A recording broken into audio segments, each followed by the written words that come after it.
अच्छा, उन दो चीज़ों में हमने ये सीखा था कि भाई प्रॉफिट फ्रॉम ऑपरेशन होना एक अलग बात है और कैश फ्रॉम ऑपरेशन होना एक अलग बात है। यानी आप ऑपरेशन से जितनी भी कमाई कर लें, that does not necessarily mean कि आपके पास पैसे उतने ही आएंगे।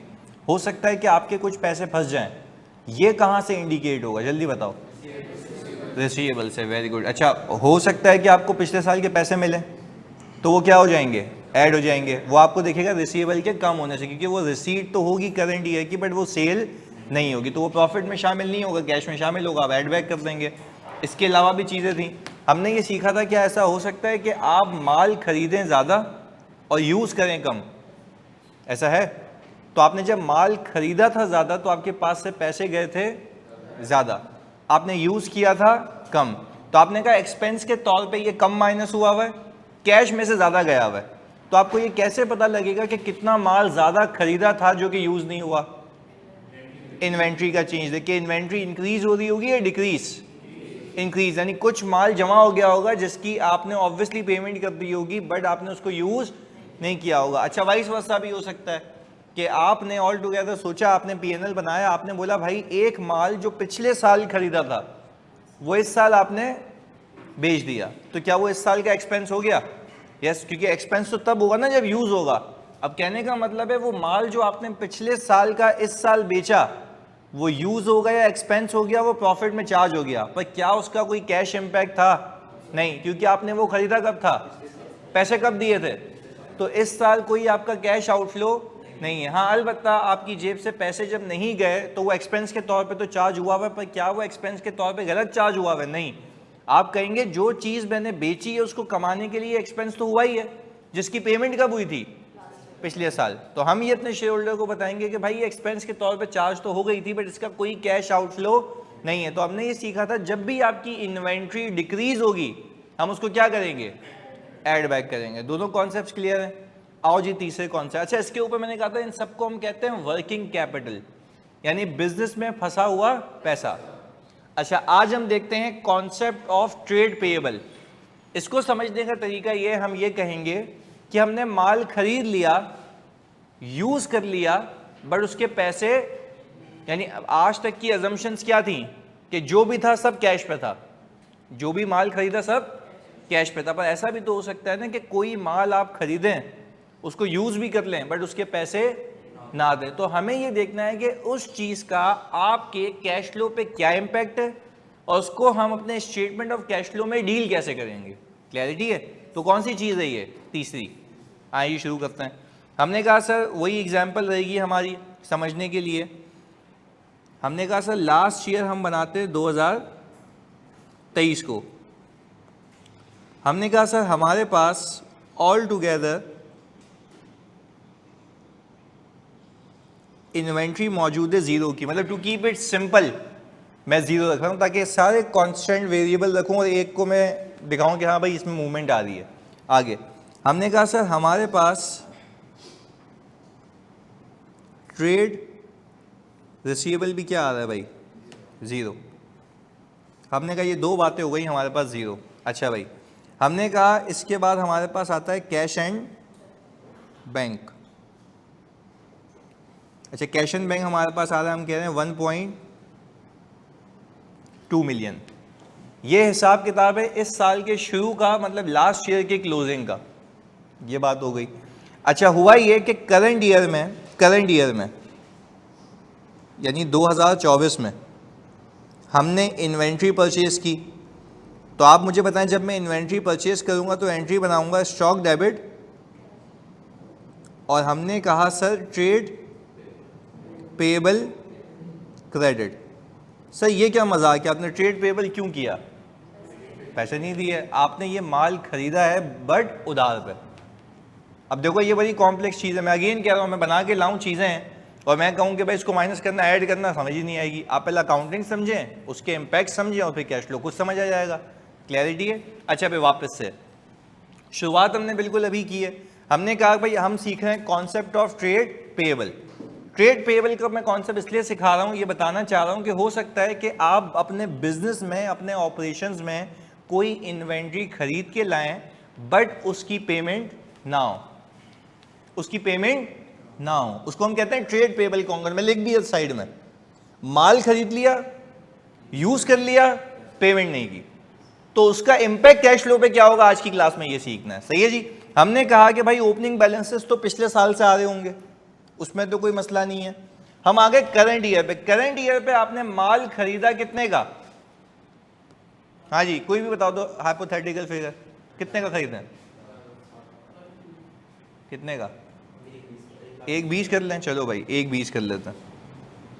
ये कह रहा है भाई 1,20,000 रुपए का माल खरीद लें सर, क्लियर है? ये माल खरीद लिया हमने 1,20,000 रुपए का। जल्दी से मुझे बताओ, जब मैंने 1,20,000 की इन्वेंट्री खरीदी, ये मेरे लिए अब तक क्या है बच्चों? Asset. Why you are seeing that this is your asset? बिका नहीं है। जब बिकेगा तो एक्सपेंस के तौर पे चार्ज हो जाएगा, तब मैं बता रहा हूं कि वो कमाने के लिए ये खर्च हुआ, वो कमाने के लिए ये खर्च हुआ। अभी ये खर्च नहीं हुआ, अभी ये मेरा सरमाया है, मेरा एसेट है, मेरे पास मौजूद है, क्योंकि अब तक ये बिका नहीं है। पहले बताओ यहां तक की बात क्लियर है? और तुम मुझे बताओगे जल्दी से, पिछली क्लासेस में और आज की क्लास में एक ही फर्क है अभी ये पहला वाला, कि ये मैंने कैश पे खरीदा या उधार पे? ये आपके सामने लायबिलिटी, ट्रेड पेएबल, क्लैरिटी है? लायबिलिटी। अभी आपका कोई कैश आउटफ्लो, अच्छा इस एंट्री को देख के ना तुम फौरन से बता सकते हो अब तक मेरे कैश फ्लो के ऊपर कोई इंपैक्ट नहीं है, अब तक मेरे कैश फ्लो के ऊपर कोई इंपैक्ट, क्योंकि मेरी जेब से कैश ही नहीं गया। तभी तो हम सीख रहे हैं कि माल खरीद लिया, अभी तो माल खरीदा, अभी तक यूज, तो हम कह रहे हैं कि हमने यहां तक कर लिया अभी तक, पहला वाला स्टेप। सही है भाई, इसको मैं हाईलाइट कर रहा हूं। अभी माल खरीद लिया, माल खरीद लिया, मेरे लिए क्या बन गया? वो एसेट। यूज करूंगा तो क्या बन जाएगा? एक्सपेंस। पर उसके बाद तीसरी चीज भी लिखी हुई है, पैसे नहीं दिए। तो इस क्लास में कितनी चीजें सीखनी है? 3। माल खरीदा, यूज किया, पैसे नहीं दिए। तीसरे पे आते हैं, एक एक करके समझाता हूं। चलें आ जाएं जी आगे। हमने कहा सर इसमें से उठा के आप एक काम करें, 40,000 रुपए की इन्वेंट्री जीरो कह रही है सोहा। हाँ, तो हमने इन्वेंट्री जानबूझ के जीरो रखी है ना, क्योंकि हम अज्यूम कर रहे हैं कि जो पिछला साल खत्म हुआ था उसमें हमारे पास 1 रुपए की भी इन्वेंट्री नहीं थी। पिछला साल जब खत्म हुआ था उसमें किसी से भी पैसे नहीं लेने थे। टू कीप इट सिंपल मैंने जीरो रखा है, ताकि बाकी कॉन्सेप्ट हटा के ये कॉन्सेप्ट समझ आ जाए। सोहा क्लियर है? मतलब मेरा सवाल है ना, मेरी मर्जी में इसमें जीरो रख दूं, कुछ भी रखा हुआ है मैंने। सही है, आगे। अब मैंने कहा भाई इसमें से उठा के हम कितने की बेचें? 50,000 की बेच दें। क्लियर है? आ जाओ जी। हमने कहा सर जब इसमें से आप इन्वेंट्री बेचेंगे तो आपकी एंट्री बनेगी COGS डेबिट और इन्वेंट्री या स्टॉक क्रेडिट। कितने से? 50,000 रुपए से। जल्दी से मेरे बच्चों मुझे बताओ ये क्या हो गया? अब एक्सपेंस हो गया। पर क्या ये एक्सपेंस हुआ? ये एक्सपेंस इसलिए हुआ क्योंकि आपने कुछ कमाया, कुछ कमाया, तो इसके अगेंस्ट में क्या बुक होगी? सेल्स। चलिए जी, हमने उसकी एंट्री बनाई होगी भाई bank debit, trade receivable debit, दोनों को डाल देते ना, और सेल्स क्रेडिट। सही है भाई, ये 3 हिसाब किताब हो गए। अच्छा, अब मैंने कहा कि भाई bank debit, trade receivable debit, credit हो गया और हमारा सेल्स क्रेडिट हो गया। हमने कहा ये हमने भेजा है कुल मिला के 2 लाख रुपए का, और हमने कहा कि भाई यहाँ पे 1 लाख पर अगर हम अमाउंट सेम रखेंगे तो आप कंफ्यूज हो जाएंगे। हम इसको रखते हैं 30,000 रुपये, और बैंक में हमारे पास आ गया 1,70,000। यहाँ तक कोई मसला? अभी हमने सिर्फ और सिर्फ एंट्रीज की हैं, अभी हमने सिर्फ और सिर्फ एंट्रीज की हैं। अच्छा जल्दी से मुझे बताओ, जब तुम क्लोजिंग पे आए 2024 में, तो आप लोग ही ये मुझे पॉपुलेट करवाएंगे चीज़ें। जल्दी से मुझे बताओ इन्वेंट्री कितने की बची? देख लें, इन्वेंट्री आपने बाय कितने की? 1,20 की। बेची कितने की? कितने की बची? 70। प्लीज सुनिएगा फोकस के साथ। हमने कहा यहां पे हमने 70,000 लिख दिया। इसमें कोई सवाल? देखो कोई कंफ्यूजन हो, एक फिगर मिस हो जाए प्लस माइनस में पूछ लो, कोई मसले वाली बात नहीं है। कॉन्सेप्ट की गलती को कैरी फॉरवर्ड नहीं करना। क्लियर है? ओपनिंग 0 थी, खरीदी 1,20 की, बेची 50 की, बची कितनी? 70। तो हमने कहा भाई यहां पे लिख भी देते हैं ना, opening plus purchases minus sold. तो ओपनिंग 0, परचेजेस कितनी 1,20,000 माइनस 50, इस तरीके से हमारे पास ये 70,000 आ गया। क्लियर है? अच्छा रिसीवेबल बताओ, रिसीवेबल ओपनिंग कितना था 0, इस साल कितना क्रिएट हुआ 30,000, आपने कहा ये आ गया, कोई मसला यहां तक? चलें जी, अब मैंने कहा सर यहां पे एक और चीज डाल दें आप जिसका नाम है ट्रेड पेएबल। मैंने कहा भाई ट्रेड पेएबल ओपनिंग 0 है, पर अभी अल्लाह की कसम 1,20,000 है। क्लैरिटी है?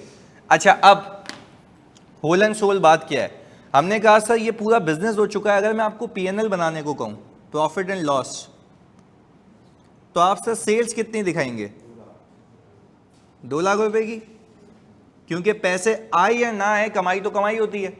ये आ गया 2 लाख रुपए की सेल्स। अच्छा जल्दी बताओ COGS 50,000 रुपए की। तो सर यार मुझे एक बात नहीं समझ आ रही, प्लीज मुझे क्लियर कीजिएगा, आपने खरीदी तो ज्यादा थी तो यहां पे पूरे क्यों नहीं दिखा दे? क्योंकि एक्सपेंस कम हुआ ना, बाकी तो एसेट है, और वो एक्सपेंस कब होगा जब बिक जाएगा। Till the time we have to wait कि जब तक वो बिके तो एक्सपेंस में चार्ज होगा। यानी देखो कमाना अलग बात है, एसेट में मौजूद होना अलग बात है। हमने कहा भाई अब आपके पास कुल मिला के जो प्रॉफिट आ गया वो कितने का आ गया बच्चों 1,50 का। वापस से आपने इन्वेंट्री कितने की खरीदी जल्दी बताओ 1,20 की, बेची कितनी, तो यहां पे चार्ज भी कितनी हुई 50 की। इस 50 की इन्वेंट्री से कमाए कितने 2 लाख, नेट कमाई कितनी 1,50। बाकी इन्वेंट्री कहां मौजूद है बैलेंस शीट में, एसेट में। कहां मौजूद है एसेट में। अच्छा अब मुझे तुम बताओगे ये जो 50,000 रुपए की इन्वेंट्री यहां से माइनस हुई है, कहां से पीएनएल से, क्या तुमने यही खरीदी थी या और भी कुछ खरीदा था? 70,000 की और खरीदी, कहां मौजूद है? एक ये पंगा अपनी जगह है, पर मैं दूसरा पंगा सिखाने वाला हूं आज, तो पहले केयरफुली सुनना और फिर हम इसको यहां पे अप्लाई करेंगे। जो तुम लोगों ने 1,20,000 रुपए की इन्वेंट्री खरीदी है इन टोटलिटी, क्या तुमने उसके पैसे दे दिए? वो सारा का सारा तुम्हारा पेएबल है, वो सारा का सारा क्या तुम्हारा पेएबल है। अब इसका इंपैक्ट कैश फ्लो पे क्या अभी आज की क्लास में सीखना है, पर उससे पहले आप मुझे कैश की फिगर निकलवा दें। मुझे बताएं 1.2 मिलियन ओपनिंग है, यहां पे लिखते हैं भाई 1.2 मिलियन आपका ओपनिंग है, सही जी। इसमें से आई बिलीव कि तुमने इन्वेंट्री जो परचेज की है उसके लिए 1 रुपया भी पे नहीं किया, क्योंकि आपने खरीदी किस पे क्रेडिट पे। तो आपने कहा माइनस तो कुछ भी नहीं होगा, आपने कहा माइनस तो हो गया 0, बट हाँ मेरे पास सेल से पैसे आए वो कितने 170, ये रहे। अच्छा इस पूरी एंट्री को देख लो, अगर मैं गलत हूं ना आपके सामने सुकून से देखो इसको ना, कोई मसले वाली बात नहीं है। पूरी एंट्रीज में एक ही कैश है, कितने का 1 लाख, मैंने यहां पे भी कितना लिया है 170। यार बच्चों कहने का मतलब ये है कि ये आपको सवाल में हुआ हुआ मिलेगा, ये हुआ हुआ मिलेगा, आपने तो सिर्फ कैश फ्लो बनाना है। पर अगेन जब तक मैं ये नहीं सिखाऊंगा कि हुआ क्या होगा, जब तक कैश फ्लो समझ नहीं आता। पहले बताओ ये पूरी कहानी क्लियर है? ओके आगे अब मुझे बताएं इसमें हमारे पास क्लोजिंग कितना आ गया 1370। अच्छा ये कहानी अकाउंटिंग हो के आपको मिल जाएगी, आपसे कहा जाएगा बराए मेहरबानी कैश फ्लो बना दें। आए जी फोकस होके देखिएगा ताकि बात समझ आए। हमने कहा अब हम बनाएंगे स्टेटमेंट ऑफ कैश फ्लो, सुकून से टाइम दूंगा कॉपी करने का, पहले आप समझें। और हमने कहा सबसे पहले कौन सी एक्टिविटीज, अपने शेयर होल्डर को बताओ कहीं बिजनेस से पैसा कितना आया। पर बिजनेस के पैसे की मुसीबत ये है कि कमाना अलग बात है, पैसे आना अलग बात है। तो हमने कहा कि आ जाएं जी देखते हैं। हमने कहा कि भाई सबसे पहले आपने लिख दिया यहाँ पे प्रॉफिट बिफोर टैक्स, कितना है जी? अच्छा अगर तुमने एक एक करके मुझे सही बता दिया मैं वाकई मान जाऊंगा कि पिछली क्लासेस में जो लॉजिकल मेहनत की है वो ना मतलब कामयाब हो गई है। इधर इसके बाद हम लिखते हैं वर्किंग कैपिटल चेंजेस, कि आपके बिजनेस में फंसे हुए पैसे में क्या क्या चेंज आया। अच्छा अब सवाल पे आते हैं, इन्वेंट्री क्या हो रही है? इंक्रीज हो रही है, पक्की बात है। क्या इंडिकेट करती है? नहीं, अब सुने, अब तो भाई इतनी बारीक लाइन है ना, आज की क्लास में ये तो सिखाना है। पहले आप कहते थे कि हमने खरीदी ज्यादा बेची कम, और फिर प्रिजम्पशन होती थी कि पैसे भी चले गए, यानी आप कहते हैं खरीदी ज्यादा। मैं आपसे पूछता हूं, जरा लॉजिकल बात बताना मुझे, क्या इस प्रॉफिट बिफोर टैक्स के अंदर से 50,000 रुपये माइनस हुआ हुआ है? कौन सा 50,000? कॉस्ट ऑफ गुड्स सोल्ड का जो इन्वेंट्री बिकी है, यानी इन्वेंट्री माइनस हुई हुई है। किस हद तक? 50,000 की हद तक। कितनी माइनस नहीं हुई हुई? जो कि कहां पड़ी हुई है? बैलेंस शीट में। तो आपने कहा यार मैं एक काम करता हूं, पहले ये देख लेता हूं, अपने शेयर होल्डर को ये बताता हूं कि मजीद इन्वेंट्री जो मैंने खरीदी, जो एक्सपेंस होने से रह गई, वो कितनी है? 70,000। ओपनिंग और क्लोजिंग का डिफरेंस। मैंने कहा आजा जी यहां पे लिखते हैं इंक्रीज इन इन्वेंट्री। अच्छा फोकस होकर सुनिएगा, कितने से? अच्छा क्या इस बात को मानते हो ऊपर 50 नेगेटिव है? अच्छा ऊपर 50 नेगेटिव का मतलब है उसमें नेट हुआ हुआ है, तो 50 नेगेटिव ही है ना। नीचे 70 नेगेटिव है, कुल मिला के कितना नेगेटिव हो गया? 120। होना भी 120 चाहिए। आपने अपने शेयर होल्डर को बता दिया भाईजान प्रॉफिट में जो चार्ज होना था हो गया, मजीद ये इन्वेंट्री खरीदी थी मैंने, मजीद ये इन्वेंट्री खरीदी थी मैंने। अच्छा अब सुनना, आपका दिमाग पीछे क्या कह रहा है? इसके तो पैसे गए नहीं है। आप बताएं अल्लाह की कसम 1,20,000 रुपए में से तुम लोगों ने 1 रुपया भी पे किया है? क्यों? क्रेडिट पे परचेस किया। अच्छा तो क्या क्रेडिट पे परचेस करना एक्सपेंस नहीं होता? होता है। तो 50,000 रुपए एक्सपेंस के तौर पे चार्ज हो चुका है। मैंने शेयर होल्डर को 2 चीजें बताई, सुनना इधर, मैं यहां पे लिख भी देता हूं। इसके अंदर ना 2 ब्रेकअप है जो आपने उठाए। आपने कहा एक 2 लाख रुपए की क्या है? सेल है, और 50,000 रुपए COGS है। आप इन दोनों को प्लस करेंगे ना, कितना बन गया? 120 नेगेटिव।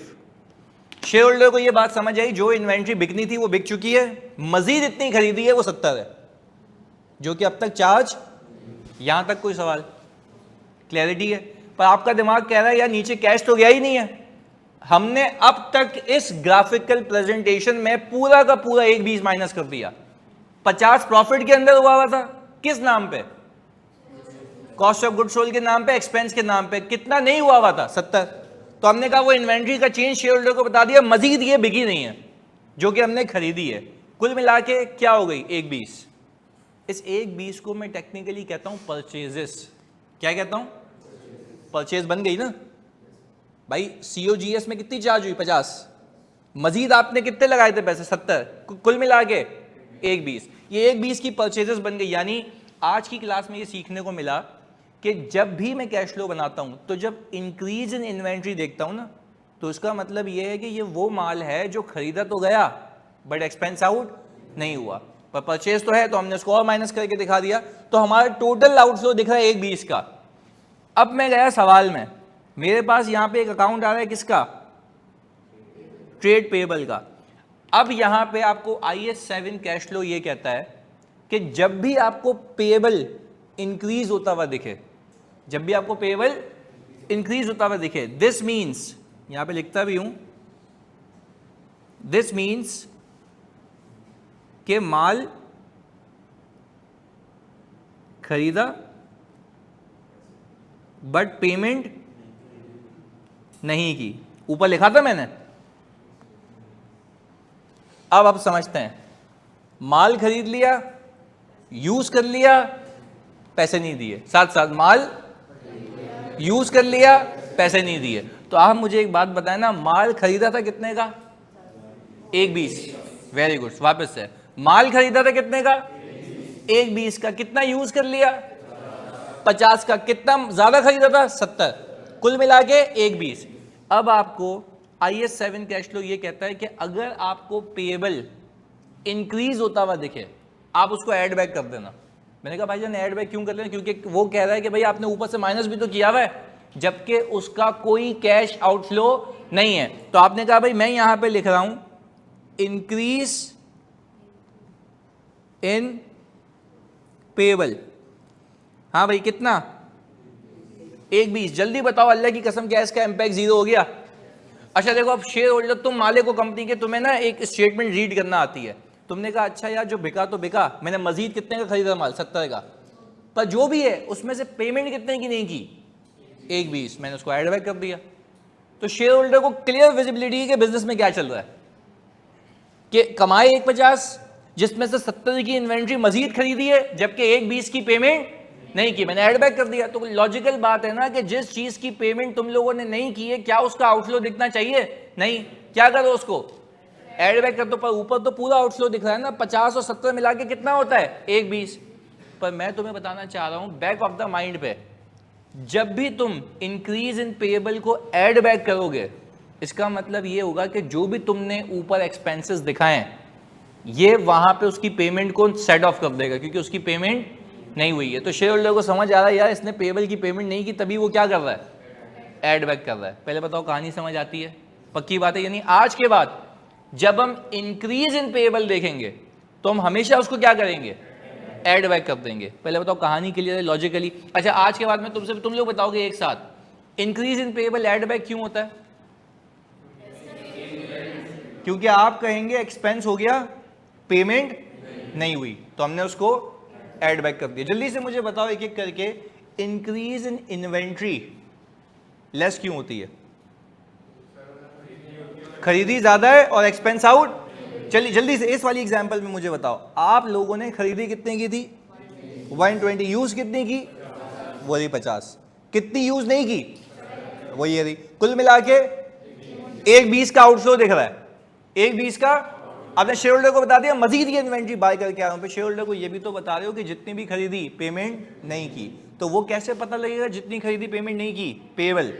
और अगर पेएबल इंक्रीज हो रहा है, दिस इंडिकेट्स कि आपने इन्वेंट्री खरीद ली है पर उसके पैसे, तो जिसके पैसे नहीं दिए कैश फ्लो में उसको ऐड करो, वरना तो आउटफ्लो के तौर पे देखेंगे। अगर तुम तसव्वुर करो कि इस 1/20 को भूल जाओ, इस 1/20 को भूल जाओ, तो शेयर होल्डर को क्या लगता कि 50,000 की इन्वेंट्री यूज की, उसके भी पैसे गए, इस 70,000 के भी पैसे गए। जबकि हमने क्या बोला, हमने बोला भाईजान हम आपको पूरा बता रहे हैं कि खरीदी कितने की है, 1/20 की, और पैसे नहीं दिए, तो हमने ऐड बैक कर दिए। पहले बताओ कहानी समझ आती है? चलें आगे सुने। इस सवाल में एक और मसला है जिसकी वजह से कैश फ्लो आउट है, रिसीवर इंक्रीज हो रहे हैं। इसका क्या मतलब है, सेल हो गई, पैसे ऐड करूं, लेस कर दें, क्यों? क्योंकि ये पैसे मुझे रिसीव नहीं हुए। तो हमने कहा भाईजान यहां पे हम जो है इंक्रीज इन रिसीवेबल कितना, लेस करें। अच्छा जल्दी बताएं इन सबका नेट कितना आता है, 170। ये हम कहेंगे नेट कैश इनफ्लो या फ्रॉम ऑपरेशंस। पहले तो बात क्लियर है। अच्छा इसी चीज को अगर मैं ओपनिंग में ऐड करूं तो क्या मैं क्लोजिंग पे पहुंच जाऊंगा? यस, क्योंकि देखें ना कुल मिला के आपका जो इनफ्लो था वो कितने का था, 170 का। क्या आपका प्रॉफिट आपके कैश में कन्वर्ट हो गया? यस सर डेफिनेटली हो गया। कॉपी कर लें इसको जल्दी से।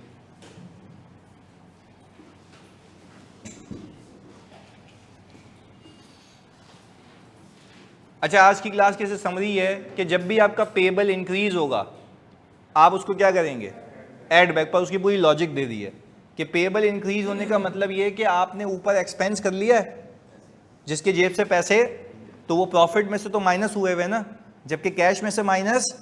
अब क्या करेंगे उसको जल्दी बताएं, ऐड बैक कर देंगे। और आखिरी बार कॉपी करते हुए मेरी तसल्ली के लिए, इंक्रीज इन इन्वेंट्री को क्यों लेस करते हो? क्योंकि सर आप कह रहे हैं कि आपने जितनी खरीदी है, नहीं आपने जितनी खरीदी है उसमें से पूरी एक्सपेंस आउट, तो जितनी मजीद खरीदी और माइनस करके दिखाओ और फिर ये देख लो क्या उसके अगेंस्ट में पैसे। अच्छा तसव्वुर करें इसमें पेएबल नहीं होता, तसव्वुर करें इसमें पेएबल, तो इसका मतलब है पूरे 1/20 की पेमेंट हो चुकी होती, तो आपको पेएबल में छेड़छाड़ करने की नीड थी नहीं, क्योंकि पेएबल एग्जिस्ट नहीं करता। यहां पे आपने क्या किया, उसको ऐड बैक कर दिया, क्योंकि आपने बोला भाईजान जो मैं ऊपर इन्वेंट्री दिखा रहा हूं उसमें से 1 रुपया भी पे नहीं हुआ, तो आपने उसको क्या किया, ऐड बैक कर दिया। गुड।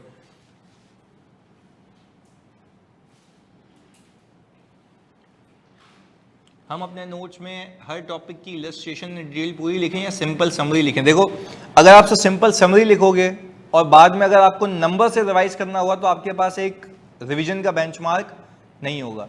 तो इसलिए अच्छा ये होता है कि आप ये पूरी इलस्ट्रेशन कॉपी किया करें, ताकि जब आप रिवाइज करें तो आपको यहीं से पता लग जाए। पर क्या, जब आप अभी इतना आगे इंशाल्लाह चले आएंगे, जब मैं पास पेपर कराऊंगा आपको एक एक 1.5 पेज के, तो उसमें आपको फिर इन कॉन्सेप्ट्स की रिवीजन की नीड नहीं होगी, वो खुद ही अप्लाई कर रहे होंगे। अब लेट से आप बिग 4 में आते हैं, यूआई में आते हैं, मैं आपसे वहाँ पे सवाल पूछता हूँ, being a director, senior manager, मैं आपको बोलूँ कि भाई मुझे बताएं why in cash flow we deduct increase in inventory, तो आप बोलोगे सर कर लेते हैं बस माइनस, लॉजिक है ना उसके पीछे। तो सवालात इस किस्म के होते हैं। अब एक बच्चा है जिसको सिर्फ ये पता है कि मैं इन्वेंट्री को इंक्रीज करूंगा तो लेस करूंगा, यानी मैं यूं भी पढ़ा सकता था ना आपको, एसेट्स में इंक्रीज होगा लेस, लायबिलिटीज में इंक्रीज होगा ऐड। तो भाई ये समझ नहीं आती ना बात, पर अब लॉजिक समझ आ रही है कि भाई पेएबल में इंक्रीज को मैं ऐड क्यों कर रहा हूं, क्योंकि एक्सपेंस हो गया है, प्रॉफिट से माइनस हो गया है, जबकि कैश से माइनस, अब ऐड बैक कर दें उसको, सिंपल, वो लॉजिक है।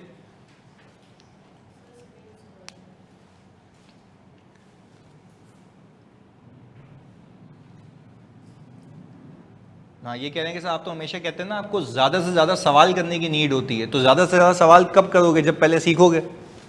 अब यही सवाल आप मुझसे पूछते अगर इस बैच के 3 महीने बाद, तो मैं आपको कहता कि आपको ये बेसिक नोट्स रिवाइज करने की नीड नहीं है, आपने सिर्फ क्या करने हैं, फिर सवालात करने हैं, ताकि वो खुद ही रिवाइज हो। तो डिपेंड करता है ना, अभी तो शुरुआत है।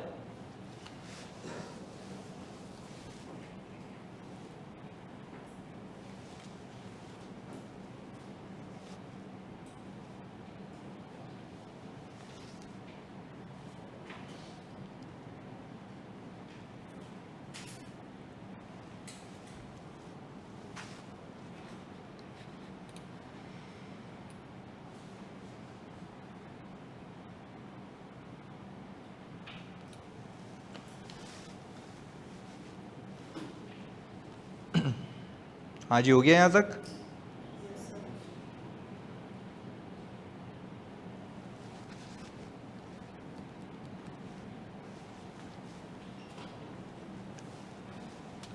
अभी भी मैंने सारे कॉन्सेप्ट्स वही रखे हैं, सिवाय इसके अंदर एक चीज ऐड कर दी है, वो कौन सी है, ट्रेड पेएबल।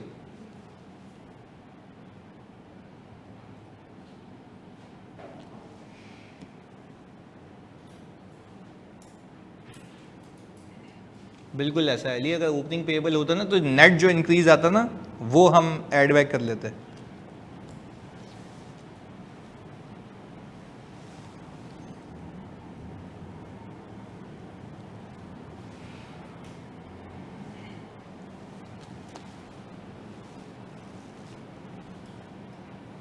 हाँ जी, स्क्रॉल करूं?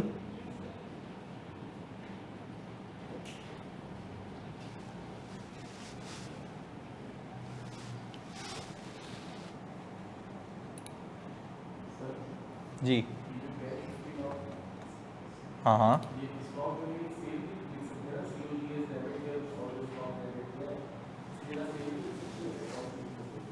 नहीं सेल्स नहीं लिख सकते ना, COGS ही डेबिट होगा। अच्छा, सेल्स इसलिए नहीं लिख सकते अगर आप सेल,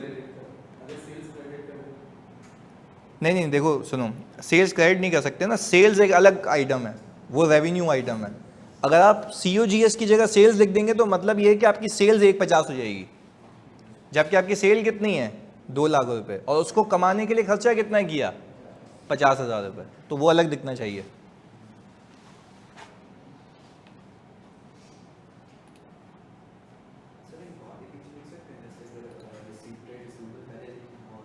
हाँ हाँ, वो तो एंट्री आगे पीछे हो सकती है, बस सही होनी चाहिए, बस सही है। Again examiner is not going to ask you entries, ये तो मैं इसलिए करवा रहा हूँ कि आपका PRC का जो बेसिक वाली चीज़ है वो भी चलती रहे और ये भी चलता रहे, क्योंकि आगे we are not going to repeat entries. जब मैं PP कराऊंगा तब हम करेंगे एंट्रीज फिर वापस से वहाँ पे, बट कैश फ्लो समझने के लिए ये बड़ी लाजमी है कि एक्सपेंस हुआ, एसेट है, पैसे नहीं गए, वो यहाँ से दिख रहे हैं, सही है।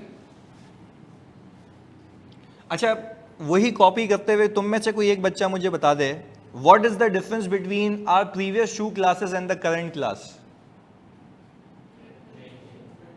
ट्रेड पेएबल, यानी इससे पहले हमने जितने भी सवाल किए थे उसमें हम जो माल खरीद के आ रहे थे वो सबका सब किस पे था? कैश पे। तो आप कह रहे थे जो खरीदा वो चला भी गया पैसा, आज आप कह रहे हैं जो खरीदा उसके पैसे, तो जितने पैसे नहीं गए वो ऐड बैक कर दो, क्योंकि आपको वो ऊपर माइनस होते हुए दिख रहे हैं, माइनस होते हुए दिख रहे हैं ना, कुछ सीओजीएस के नाम पे, कुछ इन्वेंट्री के इंक्रीज के नाम पे। क्लैरिटी है? कुछ सीओजीएस के नाम पे, कुछ इन्वेंट्री के इंक्रीज के नाम पे, दोनों माइनस होते हुए दिख रहे हैं, जबकि मेरे ख्याल से उसकी पेमेंट, तो ये आपको ख्याल कब आएगा कि पेमेंट नहीं हुई है? जल्दी बताओ। जब आपको देखे कि आपकी बैलेंस शीट में क्या छुपा हुआ है? ट्रेड पेएबल, और वो क्या हो रहा है? इंक्रीज, तो आप उसको ऐड बैक कर देना। सही है? अगले पेज पे चलें।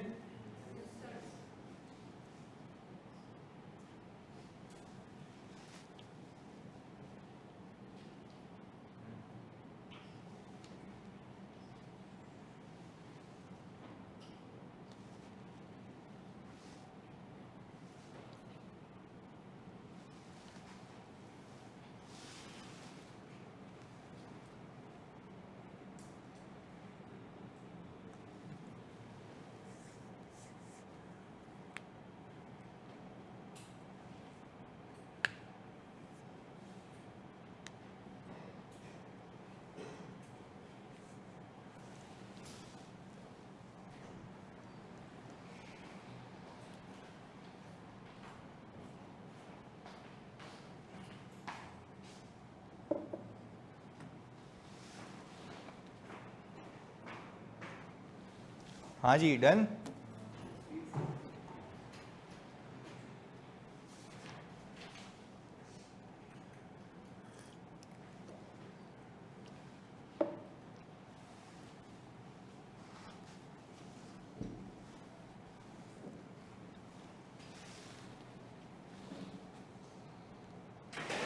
ये बताएं, तीनों एक साथ क्लियर है? यानी मैंने जाहिर सी बात है तीनों को एक साथ रखना भी इसलिए था कि आपको हर एक चीज़ का इम्पैक्ट वापस से रिकॉल हो जाए। तो आगे मैं, अगर ये सवाल एक पेज पे भी पहुंच जाएगा ना, पिछले सारे कॉन्सेप्ट्स कैरी फॉरवर्ड हो जाएंगे, तो आप वो भूलेंगे नहीं। हाँ भाई, इसका अगला साइड देखें, डिक्रीज। चलें जी, वो देख लेते हैं।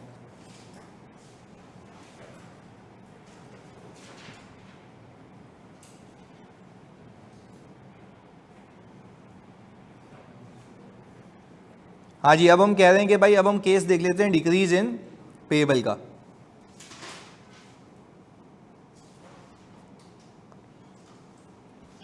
ये आ गया। अच्छा, यहाँ पे लिख भी देते हैं वही।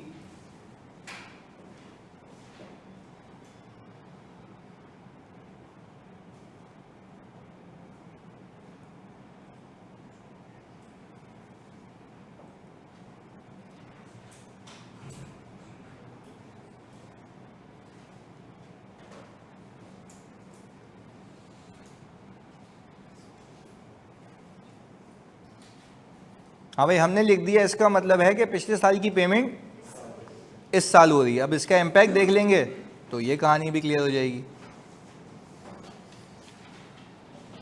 अच्छा जी, अब वापस से मैंने कहा यार, अब आपका जो लास्ट शेयर क्लोज हुआ था वो हुआ था 2024 पे। आप मुझे फिगर्स बता दें प्लीज़। यहाँ पे इन्वेंट्री आपके पास मौजूद थी 70,000 रुपये की। अच्छा, प्लीज़ खुदा के वास्ते सोच के बताना, इतनी मेहनत करने की वजह ये है कि मैं आपसे पूछता रहूँ, आप ही बताते रहें। ये टू वे ड्रिवन सेशन है। इस 70,000 की पेमेंट आप लास्ट शेयर कर चुके थे? नहीं की थी। यही तो सिखाना है। इस 70,000 रुपये की पेमेंट आपने लास्ट ईयर, तभी तो अल्लाह की कसम आपने ऐड बैक कर दिया था। नहीं आई बात समझ? भाई मैं कह रहा हूँ, हाँ, आपने लास्ट ईयर जब इन्वेंट्री खरीदी तो 1.20 की खरीदी, उसमें से 50 यूज़ किए, 70 यूज़, तो शेयर होल्डर को बताया 70 की और खरीदी। आपने अपने कैश फ्लो में से कुल मिला के 50 और 70 1.20 माइनस कर दिया था, दिख रहा है? फिर आपने कहा भाई ये 1.20 मैंने खरीदा तो है, बट मैंने इसके पैसे, आपने क्या कर दिया था? उसको ऐड बैक। पहले बताओ, क्लैरिटी है? यानी आज मैं आपसे पूछ रहा हूं कि जो माल आप पिछले साल खरीद के आए थे उसमें से इवन जो बेच भी दिया, उन दोनों की पेमेंट नहीं की, और जो ये बचा हुआ है इसकी तो वैसे भी नहीं की। तो यानी कंक्लूजन है कि पिछले साल जो 1/20 का माल खरीदा उस पूरे 1/20 की पेमेंट, चाहे वो बेचा या ना बेचा, तो ये तो बेचने वाला है या ना बेचने वाला है, ना बेचने वाला, तो इसकी भी पेमेंट अब तक, बस इस की फैक्टर को समझ के रखना कि इसकी पेमेंट अब तक नहीं हुई है। यहां पे लिख भी देता हूं,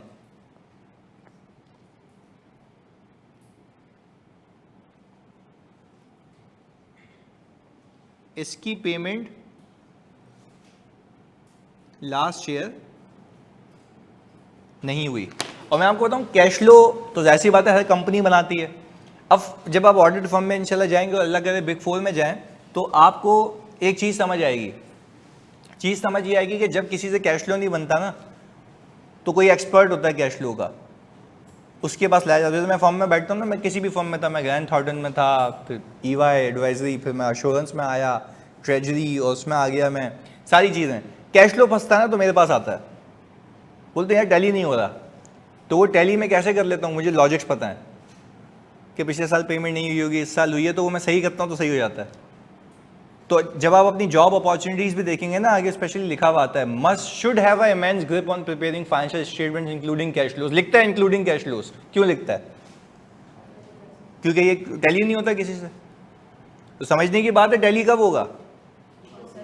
जब कॉन्सेप्ट क्लियर होगा। अब मैं आपको ये बोल दूं एसेट में इंक्रीज हो तो माइनस कर देना, टिका के आ जाना, तो वो लोग भी यही करते हैं, एसेट में इनकी टका, भाई उसमें बैड डेट्स भी हो सकते हैं, डेप्रिसिएशन भी हो सकता है, पता नहीं क्या क्या चीज़ें होती हैं, वो एक एक करके हम सारी जॉट डाउन करेंगे। तो देखो यहाँ से समझ आ रहा है ना कि ये जो 70,000 है इसकी पेमेंट, अच्छा, और जो आपने 50,000 बेच दिया था उसकी हो गई थी पेमेंट, बस ये बात वेरी गुड, इसको याद रखना, दोनों की पेमेंट नहीं हुई, तभी तो आपकी बैलेंस शीट में पड़ा हुआ है वो ये रहा 1/20 की लाइबिलिटी।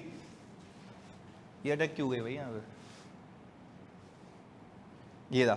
अच्छा भाई, अब मुझे बताएं इसके बाद इन्वेंट्री के बाद कौन सा लाइन आइटम है आपके पास? Trade receivable. अच्छा, ट्रेड रिसीवेबल कितने का है? क्या ये आपको लास्ट ईयर रिसीव हो गया? सर अजीब पागलों वाली बातें कर रहे हैं, तभी तो रिसीवेबल है। अगर रिसीव हो चुका होता तो कहाँ होता? कैश में। क्लियर है? आगे तो मुझे बताएं सर, आपके पास कैश एंड बैंक कितना है? 13। अच्छा, ये सारी अकाउंटिंग आप ही से ड्रिवन है कि आप ही ने मुझे ये बताइए डेबिट क्रेडिट करके। अच्छा, एक और चीज आ रही होगी लायबिलिटी में, ट्रेड पेबल, कितने से? 120 से, सही है। अब हम आ गए 2025 में।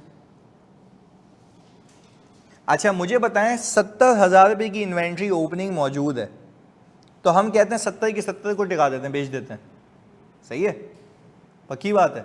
चलें जी, हमने कहा 70 की 70 अगर बेचूं तो COGS डेबिट और इन्वेंट्री क्रेडिट 70,000 से। हमने कहा इस 70 को बेचे तो इससे कमाया भी तो होगा, वो क्या कहलाएगी? सेल्स। तो हमने कहा कि सर यहाँ पे हमने बैंक डेबिट और सेल्स क्रेडिट 2,20,000 रुपये से ज़्यादा का बेच दिया हमने। अच्छा, हुआ ये कि पिछले साल के पैसे इस साल आ गए,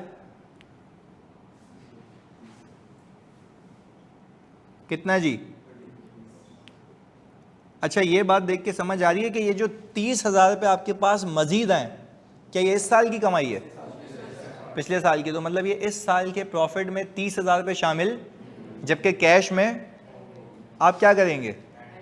ऐड बैक कर देंगे। यहाँ तक क्लैरिटी है? तो हमने कहा कि भाई इसको आप सर ज़ीरो रखें, इसको आप ज़ीरो कर दें। ज़ीरो क्यों भाई? पैसे आ गए, रिसीव हो गए। इन्वेंट्री क्यों ज़ीरो हो गई? बिक गई।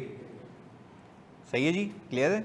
अच्छा, अब मैं आपसे सवाल पूछता हूँ, ये जो आपकी इन्वेंट्री बिकी है 70,000 रुपये की, क्या वो इस साल की परचेज है या पिछले साल की परचेज थी?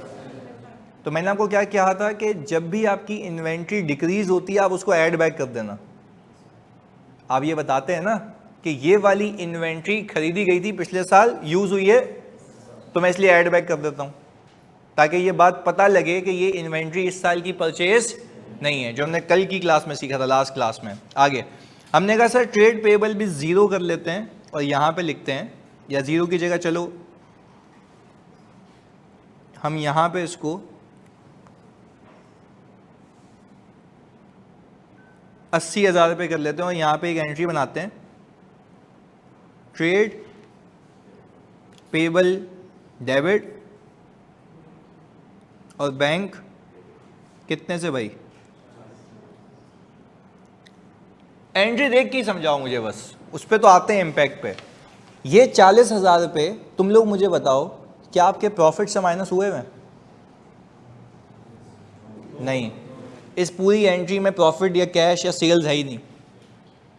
बात समझें, इस पूरी एंट्री के अंदर क्या सेल्स है, क्या सीओजीएस है, या रीपेमेंट है?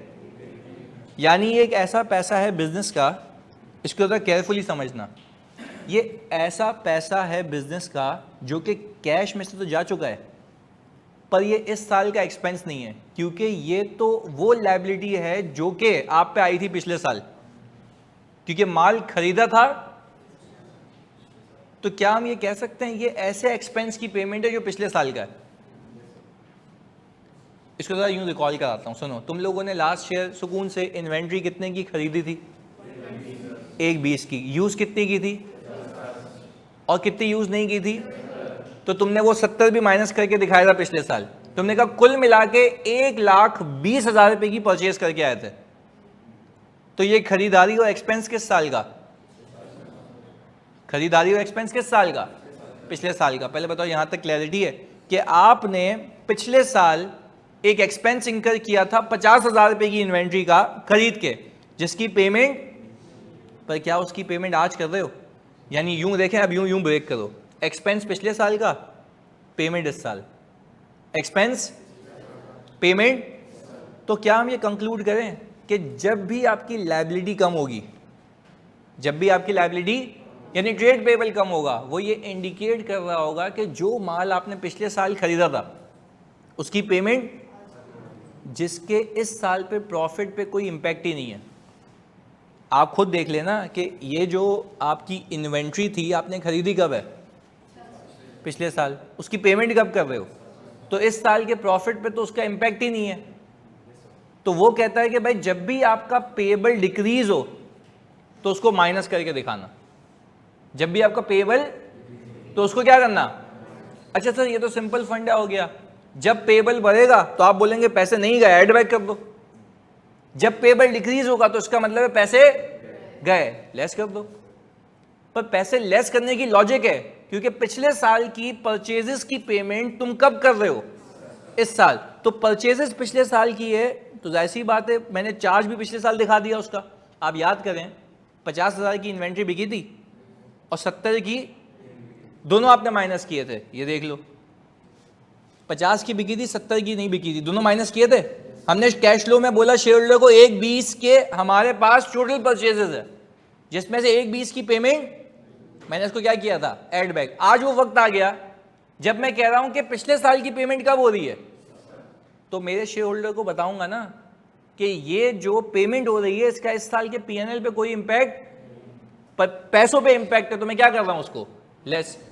Same is the case with sales. मुझे तुम बताओगे तुम्हें 30,000 रुपये रिसीवेबल की मद में रिसीव हुए हैं, ये वाले 30,000 रुपये रिसीव हुए हैं, तो मुझे बताओ ये किस साल की सेल्स है? तो पिछले साल के पीएनएल में है ना, जबकि पिछले साल के कैश में, तो पिछले साल तुम लोगों ने क्या किया था? इसको माइनस किया था। इस साल ये पैसे रिसीव हो गए, तो क्या ये इस साल की सेल में है? नहीं। पर इस साल के कैश में है? यस। क्या करेंगे? ऐड बैक कर देंगे।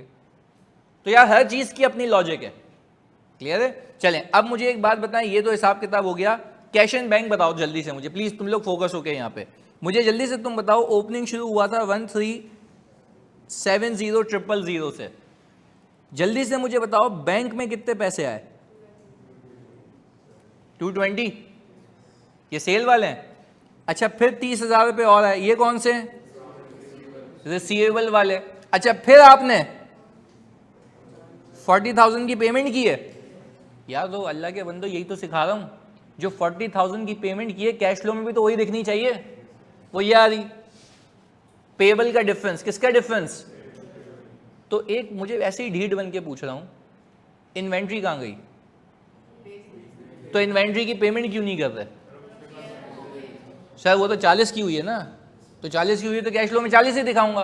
तो ये तो सिखा रहा हूँ कि आपके पेबल जितने से कम हो रहे होंगे वो ये अंदेशा दे रहे होंगे कि आपकी इन्वेंट्री की क्या हो रही है? पेमेंट। तो जितने की पेमेंट हो रही है उसको क्या करना? लेस कर देना।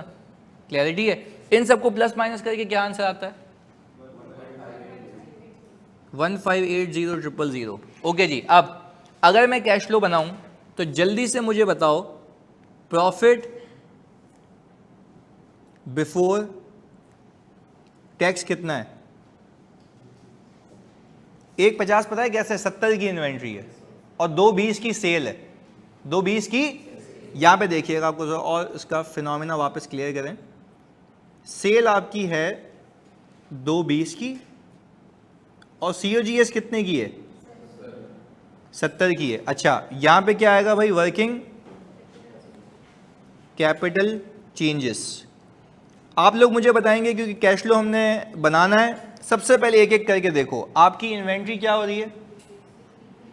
डिक्रीज। इसका क्या मतलब है? पिछले साल की इन्वेंट्री, पिछले साल की इन्वेंट्री, तो जब पिछले साल की इन्वेंट्री इस साल बिकी है तो क्या वो इस साल की परचेजेज है? क्या करें? Add back. सीखा हुआ है? यानी हम कहते हैं ना कि पिछले साल की इन्वेंट्री इस साल बिकी है, जो इस साल की परचेजेस क्या करेंगे? उसको एड बैक। जल्दी से मुझे बताओ, जब हमने एड बैक किया तो हम कह रहे हैं यहां पे डिक्रीज इन इन्वेंट्री कितने से बच्चों? 70,000 रुपए से। जल्दी बताओ क्या ये दोनों मिलके जीरो हो गए? क्या ये दोनों मिलके जीरो हो गए? अच्छा, कैसे जीरो हो गए जल्दी बताओ? पॉजिटिव नेगेटिव जीरो हो गए। अच्छा, ये चीज शेयर होल्डर को क्या बता रही है कि हमने पिछले साल की इन्वेंट्री है जो कि यूज कब की है? इस साल। तो इस साल की परचेजेस में नहीं आनी चाहिए ना, क्योंकि आप तो ऑपरेशंस में पैसे आए गए कितना बता रहे हैं, तो हम इसको क्या कर देंगे? Zero. Increase decrease in inventory क्या हो जाएगा? जीरो। हमने क्या सीखा था पिछले साल, यानी पिछली क्लास में हमने सीखा था ना, जब भी आपकी इन्वेंट्री इंक्रीज होती है तो उसका क्या मतलब होता है? खरीदी ज्यादा, बेची कम। तो आपने मजीद जो खरीदी होती है वो माइनस करवा लेते हैं, तो वो पूरे साल की परचेज बन जाती है, जो कि यहां पे हुआ था। कितनी बन गई थी जल्दी बताओ? 120। क्लैरिटी है? साथ साथ लेके चल रहे हैं। पिछले साल जो आपने हरकत की थी वो क्या थी? खरीदी कितने की जल्दी बताओ? 120। यूज कितनी की? कितनी नहीं की? तो आपने माइनस कर दी थी। आपने भाई कुल मिला के इस साल 120 हुआ है माइनस। फिर आपने कहा भाई ये तो याद आया, इसके तो पैसे ही नहीं गए। क्या किए? पैसे एड बैक कर दिए। पहले बताओ यहां तक क्लैरिटी है? मैं अगेन एंड अगेन इधर उधर ये कर रहा हूं ताकि आपको लॉजिकली कनेक्ट हो जाए। क्लियर है ये? वापस से मेरी तसल्ली के लिए, इन्वेंट्री कितने की खरीदी? 120। यूज कितनी की? कितनी नहीं की? और माइनस कर दी। कुल मिला के 120 माइनस हो गया। फिर आपको याद आया इसके पैसे क्या किए? Impact zero. क्लैरिटी है? शेयर होल्डर को क्लियर पिक्चर आ रही है। अब यहां पे क्या हुआ? यहां पे ये हुआ कि भाई आपकी इन्वेंट्री बिक गई और आपकी इन्वेंट्री क्या हो रही है? डिक्रीज हो रही है। इसका क्या मतलब है? पिछले साल की इन्वेंट्री जो इस साल की परचेज, मैंने क्या किया? उसको एड बैक। इंपैक्ट क्या हो गया? जीरो। अच्छा, अब फिर मुझे याद आएगा यार इंपैक्ट तो जीरो हो गया, पर मसला यह है कि पिछले साल की परचेजेस की पेमेंट कब हो रही है? इस साल। तो वो कहां से डिनोमिनेट होगा? डिक्रीज इन पेबल से। कितने से डिक्रीज हो रहा है बच्चों? 40,000 रुपए से। अच्छा, मेरा शेयर होल्डर बोलेगा अच्छा भाई अब बात समझ आई, जो माल ऊपर बेचा है वो इस साल की परचेज नहीं है, हमने उसको एड बैक कर दिया। क्लैरिटी है? उसका इंपैक्ट क्या हो गया? जीरो। फिर हमने कहा कि भाई उसके अलावा सोचो कि पिछले साल की जो परचेज थी, देखो यहां पे 70,000 पता है क्यों ऐड बैक हो रहा है? क्योंकि ये इस साल की खरीदारी है ही नहीं। किस साल की खरीदारी है? तो इसका इंपैक्ट ऑटोमेटिकली जीरो हो जाएगा यहां पे। अच्छा, अब बचा क्या? जीरो। फिर आपको याद आया यार पेमेंट हो रही है, तो इसका मतलब यह है कि इस साल की अगर कोई परचेजेस नहीं है तो दैट मीन्स कि इस साल कोई पिछले साल की पेमेंट भी नहीं हो सकती। हो सकती है। कितने की हो रही है? मैंने क्या किया? 40 को माइनस कर दिया और मैंने शेयर होल्डर को बताया कि ये वो 40,000 रुपए हैं जो आपने इन्वेंट्री की मद में पे किए हैं। यानी अब क्लियर पिक्चर क्या है? क्लियर पिक्चर ये है कि इस साल कुछ खरीदा नहीं गया, पर पिछले साल की पेमेंट हो रही है। तो अब 70 और 40 की इंटरप्रिटेशन देखते हैं साथ साथ। 70,000 का पॉजिटिव क्या बता रहा है? कि इस साल कुछ खरीदा नहीं गया, बट इस साल पिछले साल की खरीदारी की पेमेंट हो रही है, वो तुम्हें कहां से दिखती है? पेबल से। ये भी माइनस कर दी। क्लैरिटी है? अच्छा, इसमें और कोई पंगा बचा? रिसीवेबल डिक्रीज हो रहा है, इसका क्या मतलब है? एड बैक क्यों होगा? क्योंकि कैश आ गया है और सेल्स में शामिल। सेल्स में क्यों नहीं शामिल? क्योंकि ये सेल किस साल की है? तो भाई परचेजेस भी तो यही है, परचेजेस भी पिछले साल की थी, उसकी पेमेंट कब हो रही है? मैंने माइनस कर दी। सेल किस साल की थी? पैसे कब आ रहे हैं? क्या करूं? Add back. तो हमने कहा भाई यहां पे मैं लिख दूंगा डिक्रीज इन रिसीवेबल। कितने से भाई? 30,000 रुपये से। जल्दी बताओ इन सब का नेट कितना आता है? 150, 70, -40 प्लस 30। अलीना कह रही है सर 210। अच्छा, ये हमने कहा कैश फ्रॉम ऑपरेशंस। अच्छा, कैश फ्रॉम ऑपरेशन आपका आ गया 210। क्या मैं इस 210 को ओपनिंग में ऐड करूं 1370 में, क्या 1580 पे पहुंचता हूं? यही है। अच्छा, अब होल सोल बात क्या है इसके अंदर, इसी को देख के खाली ना, तो ये समरी है। प्रॉफिट बिफोर टैक्स में अल्लाह को हाजिर नाजिर जान के बताओ, क्या आपकी सीओजीएस शामिल है प्रॉफिट बिफोर टैक्स में? है। देखो ये इसमें गलती नहीं करना, बात जल्दी से बताएं।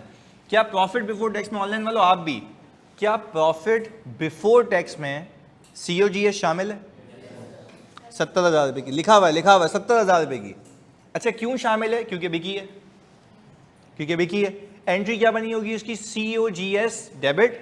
और इन्वेंट्री मुझे नहीं पता ये इस साल की खरीदी हुई है या पिछले साल की है। मैं गया बैलेंस शीट पे। मैं किधर गया? बैलेंस शीट पे। बैलेंस शीट पे गया तो मैंने देखा यार भाई ये तो इन्वेंट्री कम हो रही है। मुझे क्लिक हुआ कि ये जो भी बेकार, देखो मुझे ना एग्जाम में सिर्फ ये गिवन होगा। क्या गिवन होगा? Profit before tax. मुझे इससे कंसर्न है, पर इसके पीछे क्या क्या हुआ है सब मेरे यहां होना चाहिए भेजे में। सुनना, प्रॉफिट बिफोर टैक्स में तुम लोग मुझे बताओ सीओजीएस है। अब तुम्हारा सवाल है, क्या वो सीओजीएस इस साल की परचेजेस से निकली है? इस साल की परचेजेस से निकली है। तुम्हें कैसे पता? अब आप कहेंगे बैलेंस शीट में जाके देखूंगा इन्वेंट्री गिर रही है, नीचे आ रही है, तो इसका मतलब यह है कि पिछले साल कुछ परचेज किया गया था जो इस साल यूज हो रहा है। तो मैंने कहा भाई इसको ऐड बैक करो, अपने शेयर होल्डर को बताओ ये तो इस साल की खरीदारी है ही नहीं। इंपैक्ट क्या हो जाएगा? जीरो। इंपैक्ट क्या हो जाएगा? जीरो। पहले बताओ कहानी समझ आई? पक्की बात है, इंपैक्ट हो गया जीरो। हमने कहा फिर अपना दिमाग लगाओ, पेबल कम हो रहे हैं, इसका मतलब है कि पिछले साल की पेमेंट। तो मैंने अपने शेयर होल्डर को ये तो बता दिया कि भाई चलो यार इस साल पिछले साल की इन्वेंट्री यूज हुई है, सही है, जो कि इस साल की खरीदारी, उसका इंपैक्ट तो मैंने आपके लिए जीरो कर दिया, बट इस साल जो पेमेंट हुई है वो तो माइनस करो ना यार। तो वो कहां से पता लगेगा? पेबल से। मैंने क्या किया उसको? माइनस। पेबल इंक्रीज हो रहा है, डिक्रीज हो रहा है? डिक्रीज हो रहा है, क्योंकि पैसे जा रहे हैं मेरी जेब से, तो लायबिलिटी कम हो रही है। अच्छा, फिर मैंने देखा रिसीवेबल। मैंने कहा यार मैंने जो भी कमाया इस साल के सारे पैसे आ गए, इस साल के तो आ गए, बल्कि पिछले साल के, वो भी क्या किया? ऐड बैक किया। अब दो स्ट्रीम्स रखूंगा तुम्हारे सामने for the sake of summary. पहला साल बताते हैं। इन्वेंट्री खरीदी कितने की? 120। यूज कितनी की? 50,000। आपके सीओजीएस में कितनी चली गई? 50। ऐसा ही है। आपने शेयर होल्डर को बोला भाई इन्वेंट्री इंक्रीज हो गई है, इसका मतलब यह है कि जो बिका वो भी खरीदा था और जो बच गया वो भी खरीदा था, दोनों माइनस हो गए। ये लो देखो तुम्हारे सामने, दोनों माइनस हो गए। तो 50 ऊपर से हुए होंगे, 70 तुमने किए, कुल मिला के कितने हो गए? ये हो गई इस साल की पूरी खरीदारी। पर क्या तुम्हें एग्जाम में बैक ऑफ द माइंड पे ये पता होना चाहिए क्या हो रहा है? ये पीछे यही हो रहा है। तो हो क्या रहा है? हो ये रहा है कि खरीदी 120 की, बेची कितने की? 50 की। 50 प्रॉफिट में चार्ज हो गए नेगेटिव। कितने चार्ज होने से रह गए? 70। वो आपने कर दिए। तो शेयर होल्डर को खुद समझ आएगा, अच्छा यार 50,000 रुपये खरीद के बिक गई और 70,000 रुपये खरीदी बिकी नहीं, तो कुल मिला के खरीदारी कितनी हो गई? 120 की। अच्छा, फिर आपको याद आएगा कि क्या मेरे पास कोई बैलेंस शीट में पेएबल है? तसव्वुर करो पेएबल नहीं है, तसव्वुर करें कि पेएबल नहीं है, तो आप क्या करते हैं? कुछ भी नहीं, जितनी खरीदी होती उतने पैसे जा चुके होते, जितनी खरीदी होती उतने पैसे। पर आपको याद आया कि आपकी बैलेंस शीट में पेएबल मौजूद है, तो आपकी जब बैलेंस शीट में पेएबल मौजूद है, व्हाट डज इट इंडिकेटिंग कि इन्वेंट्री खरीदी है और पैसे। तो अगर आपका पेएबल इंक्रीज हो तो क्या करेंगे, ये कर लिया, इंपैक्ट क्या हो गया। तो आपने शेयर होल्डर को खरीदारी भी बता दी और ये भी बता दिया भाई जो भी खरीदा उसके पैसे नहीं गए, कहानी क्लियर। फिर पिछले साल जो आपने बेचा था क्या उसके सारे पैसे आ गए थे, 30 आना बाकी थे, आपने क्या किया, लेस कर दिया, आपके पास आ गया कैश फ्रॉम ऑपरेशंस 1,70,000 रुपए का। अब आप आ गए कौन से साल, इस साल करंट ईयर में, अगले साल आ गए। जल्दी जल्दी मुझे बताना खरीदी कितने की, क्यों, तो फिर सीओजीएस कैसे आई, पिछले साल की इन्वेंट्री।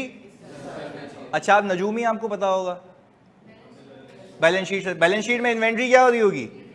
अच्छा वेरी गुड, जब बैलेंस शीट में इन्वेंट्री डिक्रीज हो रही होगी इसका मतलब यह है कि पिछले साल की इन्वेंट्री इस साल यूज हुई है, वो इस साल की खरीदारी क्या करेंगे, एड बैक, क्योंकि हम शेयर होल्डर को बताएंगे ऑपरेशंस में कोई खरीदारी हुई नहीं है, ऑपरेशंस में कोई खरीदारी क्या करूंगा, एड बैक। इंपैक्ट क्या हो गया आपके सामने, पहले बताओ यहां तक क्लियर है, इंपैक्ट क्या हो गया, जीरो। शेयर होल्डर खुश हो गया, हमने कहा बाबू खुश होने की बात नहीं है, पैसे गए, खरीदारी नहीं की, पैसे कितने गए, नजूमी को पता लगेगा, कैसे पता लगेगा, पेएबल डिक्रीज हो रहा है, क्या किए, माइनस कर दिया।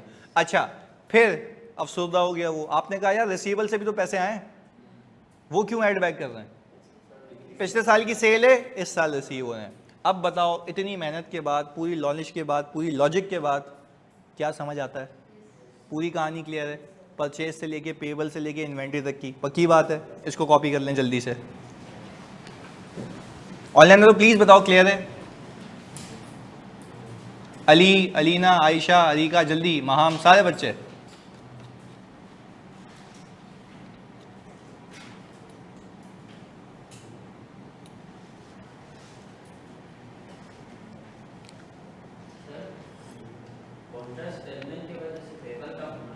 किसकी वजह से, समझा नहीं, कॉन्ट्रा सेटलमेंट की वजह से क्या कम होगा, पेएबल नहीं, कॉन्ट्रा सेटलमेंट नहीं समझा,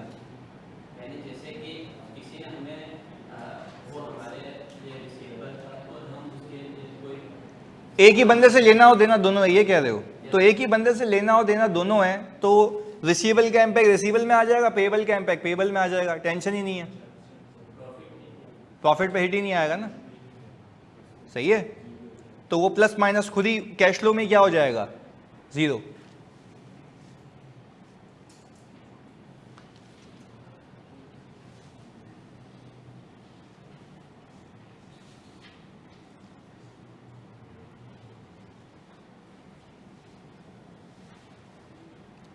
हाँ जी, स्क्रॉल करूं, पहले ये बताओ अब तक जो भी कैश फ्लो हमने किया आसान है, लॉजिकली अगर चल रहे हैं तो आसान है। मतलब देखो मेरे लिए 2 मिनट का काम है, मैं आपको पूरा वर्किंग कैपिटल ना 15 मिनट में भी करा सकता था, बट क्या हमने उसके वो 15 मिनट लगाई या पूरी लॉजिक्स लगाई हैं। अब आपको पता है मैं सिर्फ इस चीज़ से डरता हूँ कि एग्जामिनर का किसी दिन दिमाग घूमे और वो बोले कि ये इंक्रीज डिक्रीज किसी अकाउंटेंट ने प्लस माइनस किया हुआ, प्लीज इलेबोरेट द रीजंस। तो वो बच्चा गया जिसने सिर्फ ये याद किया हुआ है कि इंक्रीज से ये होगा, डिक्रीज से ये होगा। हाँ, इंक्रीज क्यों होता है, लेस क्यों होता है, डिक्रीज ऐड क्यों होता है, लेस क्यों होता है, ये पता होना चाहिए, सही है। तो इस पर मैं एक क्विज भी रखूंगा आपका जिसमें आपने फिर टिक करना होगा सही वाला ऑप्शन कि इसकी वजह ये है, सही है। तो वो रख लेते हैं अभी एक आध दिन में, या आज ही दे दूंगा। उसकी अंग्रेजी का स्क्रीनशॉट लेके अपने पास रख लेना या लिख लेना, ताकि अगर कुछ लिखना हो एग्जाम में तो वहीं से टिप देना तुम लोग, सही है।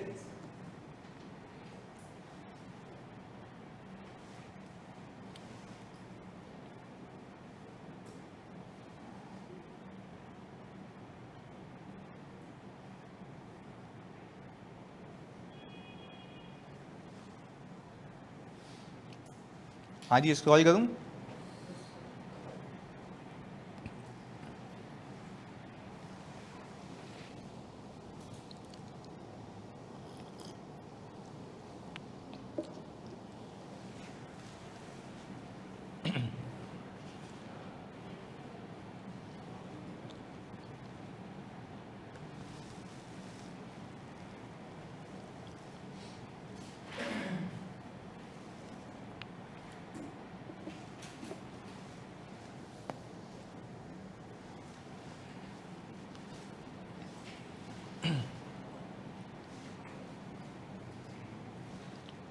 हाँ जी, ये डन।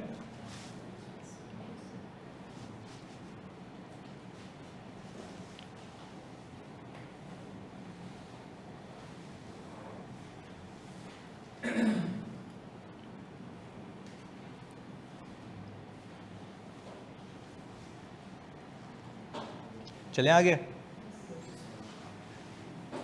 ये लाजमी कॉपी कर लेना।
हाँ जी, डन।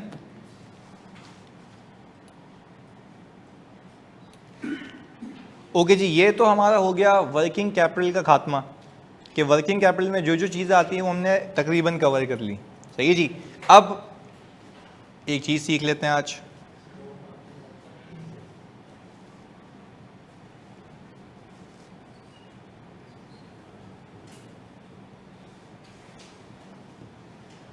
हाँ जी, concept of property plant and equipment in cash flow, इसको ज़रा देख लेते हैं कि आप लोग किस तरीके से सीख के आए हैं।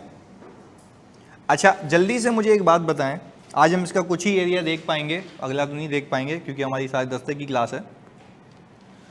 मुझे एक बात बताएं, जब भी आप कोई एसेट खरीदते हैं अपने यूज़ करने के लिए, सही है जी, तो आप कहते हैं लेट से आपने प्लांट परचेज किया, तो प्लांट हो जाता है डेबिट, कैश हो जाता है क्रेडिट। सही है, लेट से हमने कहा 5 लाख रुपए से, ऐसा ही है। मुझे बताएं, क्या ये आपके लिए एसेट है? एसेट है ना। अच्छा, आपने कहा सबसे पहले ये एसेट है, ये बात हो गई हमारी, ये एसेट में आपने फॉल करा दिया। अच्छा, अब एक और चीज़, पीपीई का खरीदना क्या ऑपरेशंस का पार्ट है? बिजनेस का पार्ट नहीं है। बिजनेस में इन्वेंट्री, रिसीवेबल, पेबल ये आ रहे होते हैं। This is not a part of operations. अच्छा, तो पहले हमने दूसरी बात लिख दी यहां पे कि not a part of operations, तो ये बात तो तय हो गई कि ये ऑपरेटिंग एक्टिविटी में नहीं आएगा, ये ऑपरेटिंग एक्टिविटी में नहीं आएगा। अब जरा दूसरा सवाल मेरा, आपने बोला एसेट है, मैंने मान लिया, सही कह रहे हो। दूसरा, ये ऑपरेटिंग एक्टिविटीज में आएगा, क्यों? क्योंकि ये ऑपरेशंस का पार्ट नहीं है। अच्छा, फिर सर दूसरी चीज, अगर ये ऑपरेशंस का पार्ट है नहीं तो ये कंपनी की टेक्निकली इन्वेस्टमेंट है। ये जो आपके सामने स्क्रीन है, ये लाइट्स हैं, ये कैमरा, ये आईपैड है, ये सारे मेरे एसेट्स हैं ना। इन्वेंट्री तो नहीं है, बेचता तो नहीं, उनको यूज़ कर रहा हूँ, ऐसा ही है। तो ये जो सारे एसेट्स हैं ये मेरी इन्वेस्टमेंट है। ये सारे एसेट्स मेरी क्या हैं? इन्वेस्टमेंट है। आप अभी इंपेयरमेंट में देख रहे होंगे, ये सारी चीज़ें मेरी इन्वेस्टमेंट है। और अगर कोई इंपेयरमेंट इंडिकेटर हुआ तो इसकी वैल्यू कम हो जाएगी, इसको हम कहते हैं वैल्यू इन यूज़, या फेयर वैल्यू कम हो जाएगी, सही है ना। और दोनों में से जो हायर होता है वो क्या कहलाती है? Recoverable amount. तो वो तो एक कॉन्सेप्ट है। मैं कह रहा हूँ कि भाई ये तो मेरे लिए इन्वेस्टमेंट है, इसीलिए कहा गया कि आप इसको बराए मेहरबानी एक एक्टिविटी में दिखाना जिसका नाम है, ताकि शेयर होल्डर को ये पता लगे, कंपनी के मालिक को ये पता लगे कि इस साल इन्वेस्टिंग एक्टिविटी पे कितने पैसे लगे हैं। अब फॉर एग्जांपल अगर हम ARTT में बैठे हुए हैं एंड वी आर सेइंग कि यार 10 लैपटॉप आ गए, तो मैं लूँगा भाई 10 लैपटॉप क्या ऑपरेशंस में दिखाऊंगा या इन्वेस्टिंग एक्टिविटी में? इन्वेस्टिंग एक्टिविटी में। भाई लॉजिक है ना, मुझे देखना है कि भाई हमारी इन्वेस्टमेंट्स कहाँ कहाँ हुई है, तो मैं इन्वेस्टिंग एक्टिविटी में जाके मरूंगा, वहाँ देखूंगा। ऑपरेशंस में देखने का कोई तुक नहीं बनता। हाँ, अगर मुझे देखना है मैं हमारी स्टूडेंट से कितनी कमाई है, ऑपरेशंस। बात समझ आ रही है? तो ऑपरेशंस का होना अलग बात है, इन्वेस्टिंग एक्टिविटी का होना अलग बात है। वही लैपटॉप अगर हमारा बेचने का धंधा होता तो वो इन्वेंट्री होती, तो वो पूरी कहानी ऊपर चली जाती, वही वाली जो अभी हम सीख के आए हैं। पहले बताओ कहानी क्लियर है? एक फर्क, एक बेसिक लाइन है, डिफरेंस है, तो हमने जो अभी देख लिया। आगे सुने। पहले तो बोला इन्वेस्टिंग एक्टिविटी में आएगा। अब दूसरी चीज आपने कहा ये खरीदना एक एसेट है, ये एक्सपेंस नहीं है। तो मेरा कहने का मतलब है पीपीई का बाय करना एक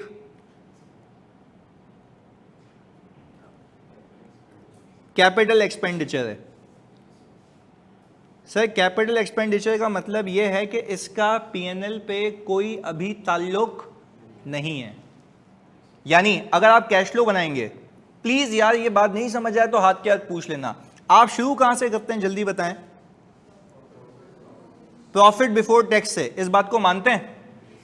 प्रॉफिट बिफोर टैक्स से आप शुरू करते हैं।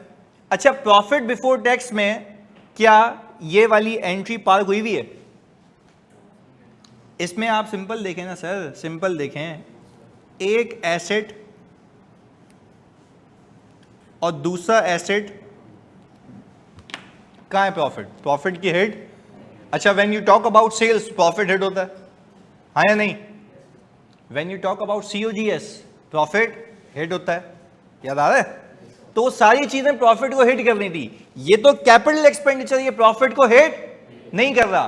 तो कहने का मतलब ये है कि आपको IAS 7 ये कहता है कि जब भी आप PPE खरीदेंगे तो इन्वेस्टिंग एक्टिविटी में से उसको इंसानों की तरह सीधा सीधा माइनस कर देना।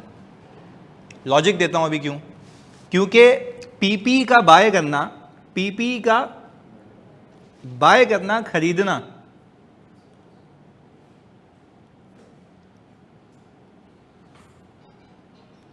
प्रॉफिट में नहीं होता,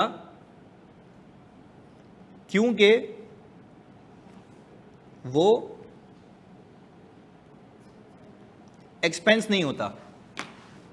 क्लियर है भाई? पीपीई का खरीदना, प्लांट का खरीदना, लैपटॉप का खरीदना जो आप खुद यूज कर रहे हैं, क्या वो एक्सपेंस है? तो प्रॉफिट में से माइनस। पर एक बात तो समझ आती है, कैश में से माइनस हुआ है, तो अपने शेयर होल्डर को ये बताओगे ना कि भाई ऑपरेशंस में से जो भी पैसे आए सिर्फ वो पैसे नहीं है भाई, आपने यहां भी पैसे लगाए, और जो मैं कह रहा हूं यहां भी पैसे लगाए, वो कौन सी एक्टिविटी है? Investing activity. अब अपना अपना कैनवस ब्रॉडर करो, सोचने का तरीका इनहांस करो। सोचो, आपने प्रॉफिट बिफोर टैक्स से शुरू किया, कहां से शुरू किया? Profit before tax. आओ देखो तुम्हारी मैपिंग कैसे करता हूं। आपने इसमें पार्क किया अभी फिलहाल वर्किंग कैपिटल। जल्दी बताओ, आप वर्किंग कैपिटल क्यों पार्क कर रहे हो? आप कह रहे हो कि अपने प्रॉफिट को पहले कन्वर्ट कर रहे हो कैश फ्रॉम ऑपरेशन में, प्रॉफिट को कन्वर्ट कर रहे हो। तो हमने कहा रिसीवेबल, पेएबल, इन्वेंट्री, ये करते हो भाई, आपको मिल जाता है कैश फ्रॉम ऑपरेशंस। क्या बिजनेस में सिर्फ पैसा यहीं पे ही होता है? नहीं, इन्वेस्टमेंट्स भी तो करते हो, कहां इन्वेस्टमेंट करते हो? पीपीई में। तो आप यहां पे फिर एक डब्बा खोलेंगे जिसका नाम होगा इन्वेस्टिंग एक्टिविटीज, और यहां पे लिखेंगे भाईजान परचेज ऑफ पीपी। क्या करूं यहां से? अब आपके पास आएगा नेट कैश फ्रॉम ऑपरेशंस, तो ऊपर आ गया, या आएगा नेट कैश इनफ्लो। क्या आएगा? नेट कैश इनफ्लो का मतलब है, अब देखो शेयर होल्डर कितना विजिलेंट है, उसने बोला कमाया कितना, कहां आ रहा है जल्दी बताओ? ऑपरेशंस में। ऐसे ही कमाया कितना? ऑपरेशंस में आ रहा है। प्रॉफिट बिफोर टैक्स उठा लिया, जल्दी बताओ क्या प्रॉफिट बिफोर टैक्स का होना और ऑपरेशंस का कैश होना सेम बात है? अलग बात है। किस वजह से अलग बात है? Working capital. वर्किंग कैपिटल की वजह से। हो सकता है कि कुछ पैसे नहीं आए, वो कहां छुपे हुए होंगे? रिसीवेबल में। क्या करेंगे? लेस करेंगे। साथ साथ बोलना है यार, प्रॉफिट बिफोर टैक्स आ गया तुम्हारे पास, वो क्या है? इस साल की कमाई। वो क्या है? इस साल की कमाई। जल्दी से बताओ, सोचने का तरीका डेवलप कर रहा हूं आज की क्लास में। एक और चीज ऐड हो रही है, जो आपका कमाई है, क्या लाजमी बात है पैसा भी उतना ही होगा? नहीं। किस वजह से? वर्किंग कैपिटल की वजह से। आप कहेंगे भाईजान वर्किंग कैपिटल की वजह से कमाना अलग बात है, पैसा आना हो सकता है कुछ पैसा फंस जाए। कहां फंसा हुआ होगा? रिसीवेबल में। Very good. दूसरी चीज, हो सकता है कि आपने इन्वेंट्री खरीदी ज्यादा हो, बेची कम हो, तो और माइनस कर देंगे। हो सकता है कि आपने खरीदी ज्यादा हो, बेची कम हो, आपने और माइनस कर दिया, पर दोनों की पेमेंट ना की हो। क्या करेंगे? Add back. वो कहां छुपे हुए होंगे? पेबल में। पहले बताओ लॉजिक समझ आई? आपने सारा एड लेस करके क्या निकाल लिया? ऑपरेशंस का पैसा। ऑपरेशंस का प्रॉफिट क्यों नहीं कह रहा?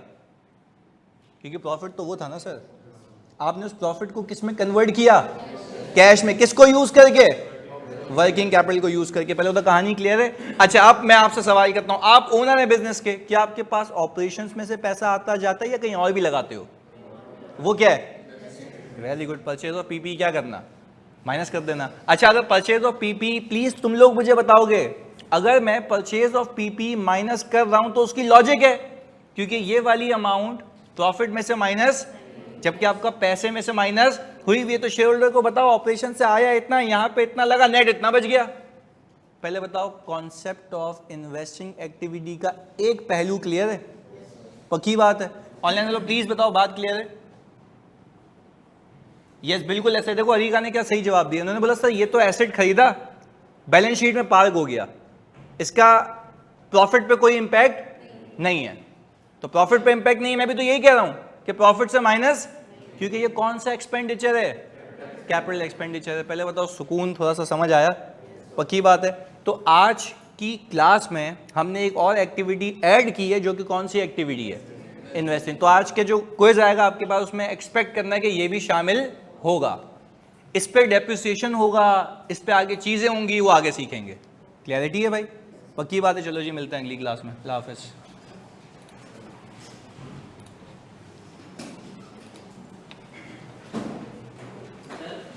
जी।